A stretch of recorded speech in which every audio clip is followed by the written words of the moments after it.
Математика пәні тақырыбы 13 санының құрамы. Бейне жазбаға назар аудар. Сен 13 саны, бір ондық және 3 бірліктен тұратынын білетін боларсың.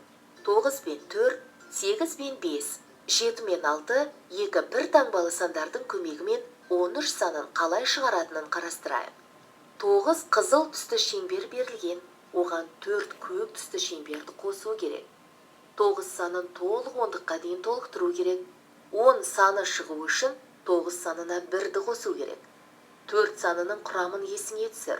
4 санының құрамы 1 және 3 сандарынан тұрады. 1 санын қостық, енді қосатын 3 саны қалды. 9 және 4 сандарының қосындысы 13-ке тең.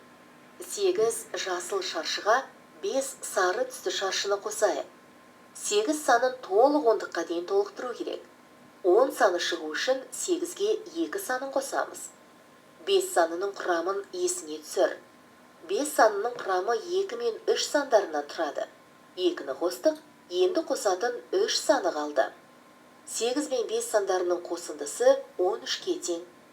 7 қызғылт сары үшбұрышқа 6 сұр түсті үшбұрышты қосайық. 7 санын толық ондыққа дейін толықтыру керек. 10 саны шығу үшін 7-ге 3 санын қосамыз. 6 санының құрамын есіңе түсір. 6 саны 3 пен 3 сандарынан тұрады. 3-ті қостық, енді қосатын 3 саны қалды. 7 мен 6 сандарының қосындысы 13-ке тең. Қайталайық.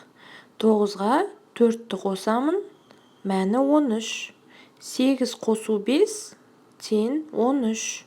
7 қосу 6, болады 13. Бұл 13 санының құрамы. Келесі дәптермен жұмыс жасаймыз. Ол үшін бүгінгі күнді жаз. Көркем жазу керек екенін ұмытпа. Номер 2-ші есеп. Тексере отырып есепте.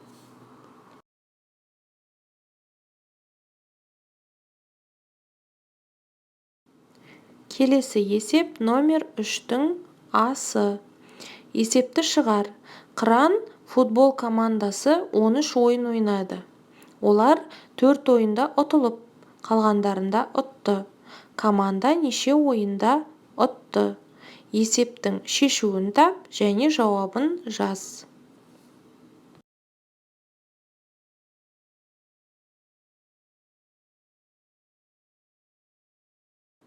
Жарайсың.